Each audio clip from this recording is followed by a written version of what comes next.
আয়ান খান রুহাব জন্ম ২০২৫ সালের ১০ ফেব্রুয়ারি সাতক্ষীরার তালা উপজেলার শিবপুর গ্রামে। মাত্র ৮ মাস বয়সে রুহাব অর্জন করে নিয়েছে অনন্য এক স্বীকৃতি, যা তাকে শুধু বাংলাদেশের কার্বন নিউট্রাল শিশু হিসেবেই স্বীকৃতি দেয়নি, ঠাঁই করে দিয়েছে ইতিহাসের পাতায়। শিশু রুহাবের বাবা মা দুজনই প্রাণ ও প্রকৃতিপ্রেমী। প্রকৃতির সঙ্গে প্রাণের ভারসাম্যমূলক সহাবস্থানের জন্য তারা গড়ে তোলেন পরিবেশবাদী সংগঠন গ্রিন ম্যান। সন্তান জন্মের কয়েক মাস পর সাতক্ষীরায় বিভিন্ন ধরনের ৫৮০টি ফলদ ও বনজ গাছ রোপণ করেন বাবা মা। এই গাছগুলো রুহাবের তো বটেই, দিন শেষে অন্য শিশুদেরও বিশেষ সহায়তা দেবে বলে তাদের বিশ্বাস। ও হওয়ার 2 মাস পরেই আমরা এটা চিন্তা করছিলাম, তারপর আমরা ফ্যামিলিদের জানাই, তারপরে সবার মত নিয়ে আমরা সেটা বাস্তবায়ন করি। ওর 8 মাস বয়স হলে সেই গাছগুলা ওকে সেই অক্সিজেন দিবে, ওর দ্বারা সৃষ্টি কোনো কাজ কারোর কোনো ক্ষতি করবে না। প্রকৃতির জন্য এর থেকে ভালো আর কিছু হয় না। ক্যাডার ফেলোশিপের টিম, ঢাকা প্ল্যান্টার্সের একটা টিম এখানে আমাদেরকে অ্যাসিস্ট করে যে আসলে কিভাবে এই কার্বন নিউট্রালের বিষয়টা ক্যালকুলেট করা যায়। নিজেদের যে পুরাতন বাড়ি সেখানে আমার অন্যান্য চাচা চাচি বা ভাইদের মাঝখান জায়গাতে, আবার রুহাবের নানা বাড়িতেও বেশ অনেকগুলা বৃক্ষরোপণ করা হয়, যেন আসলে এই গাছগুলা সঠিক পরিচর্যা পায়। রুহাবের বাবা মা জানান, বাংলাদেশে মানুষের গড়ে প্রতি বছর কার্বন নিঃসরণের যে হার, তাতে প্রত্যেকের জন্য অন্তত ৫৪টি করে কাঁঠাল গাছ লাগানো প্রয়োজন। সেই হিসাব থেকে বাচ্চার জন্য গাছ লাগানোর চিন্তা করেন তারা। এই উদ্যোগের কারণেই গত ১৯ অক্টোবর আনুষ্ঠানিকভাবে রুহাবকে বাংলাদেশের প্রথম কার্বন নিউট্রাল শিশু হিসেবে ঘোষণা করে International Centre for Climate Change and Development ICCAD ও ঢাকা প্ল্যান্টার্স। আমরা আশা রাখি যে এই যে উদ্যোগটা আমরা নিয়েছি এটা যেন একটা মুভমেন্টে কনভার্ট হয় এবং বাংলাদেশের সকল মানুষ যেন নিজেদেরকে কার্বন নিউট্রাল করে বা নিজেদের শিশুদেরকে কার্বন নিউট্রাল করে।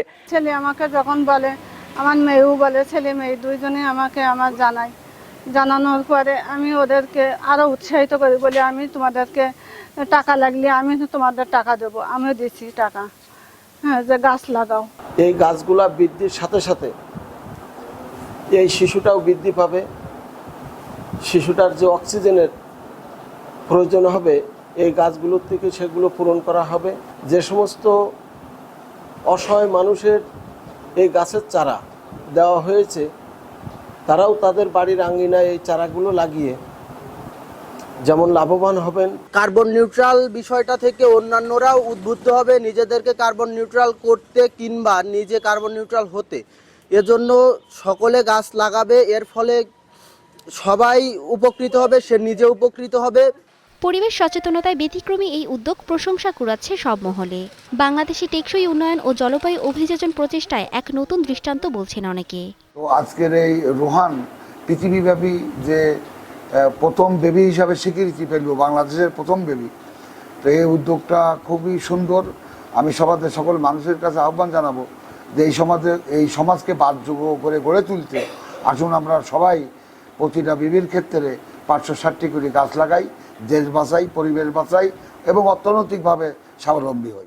এই ধরনের উদ্যোগ আমাদের এই অঞ্চলের যদি সকল দম্পতিদের মধ্যে শুরু করা হয়, তাহলে এই এলাকায় জলবায়ু পরিবর্তনের বিপর্যয়ের যে বৃক্ষনোদন বা অন্যান্য যে কার্বনের যে ক্রাইসিস তৈরি হচ্ছে, যে উষ্ণতার সৃষ্টি হচ্ছে, তা অনেকাংশ লাঘব হবে বলে আমি মনে করি। বিশ্বব্যাংকের 2023 সালের প্রতিবেদন অনুযায়ী বাংলাদেশে প্রতি বছর একজন মানুষ গড়ে 0.7 টন কার্বন নিঃসরণ করেন।